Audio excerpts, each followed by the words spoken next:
His disciples honored the Sabbath after his death their entire lives. Jim, there's no way the disciples actually kept the Sabbath. Well, let's find out. In Luke 23, verse 56, it says this. Then they went home and prepared spices and perfumes. But this is right after Yeshua died. But they rested on Shabbat. They rested on the Sabbath in obedience to the commandment. So here you have Mary and Martha, some of the disciples of Yeshua. They followed Yeshua. And I'd imagine the rest of the disciples are doing the exact same thing. They had to get him into the ground because the next day was the Sabbath. Now, that particular day, when he died, the next day was the Feast of Unleavened Bread. It was a high Sabbath. And then you had Friday in between there. They bought the spices on Friday. Then they had to rest for the weekly Sabbath.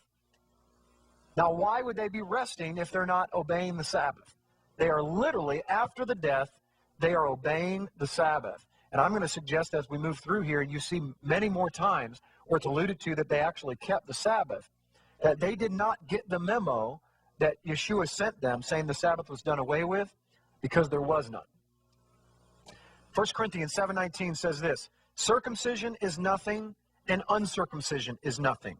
Keeping the commandments of God is what counts.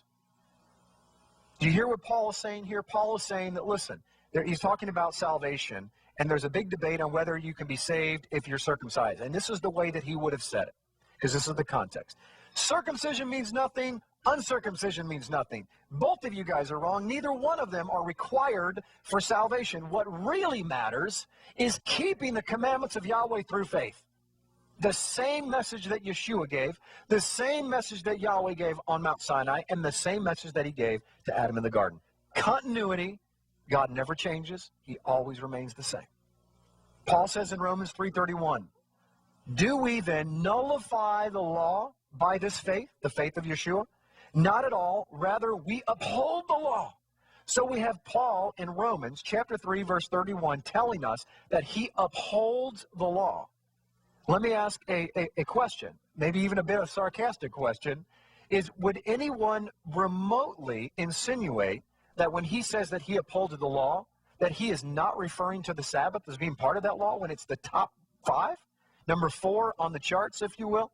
Of course, he is certainly, in the back of his mind, the Sabbath being the most staple of all laws in the first century in Judaism would certainly be what he's talking about. He would not be saying that I'm going to uphold the law, but I'm going to break the Sabbath, and he would not be upholding the law.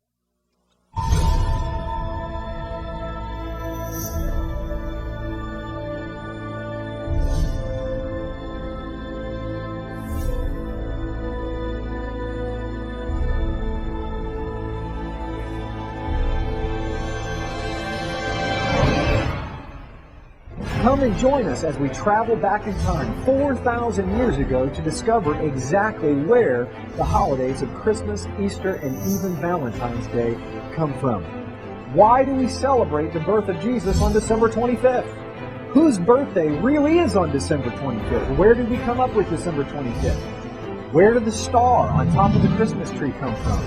Where did the Christmas tree itself come from? Where did St. Nicholas come from? Are we sure that St. Nicholas even existed? Have you ever wondered where the famous phrase, ho, ho, ho, comes from? It comes from the late 1600s when they used to have plays, and before the devil would come on stage, he would announce himself by saying, ho, ho, ho. Did you know that original Santa's elves weren't little guys that made toys? They were Krampus demons that would punish the children if they weren't good for that year, while St. Nicholas would give them gifts if they were good.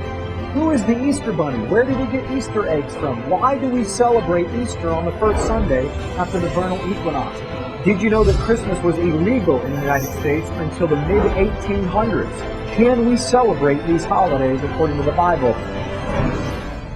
This is by far the most popular video on the internet on the history of Christmas and Easter. This video has changed hundreds of thousands of people's lives, and it will change your life too.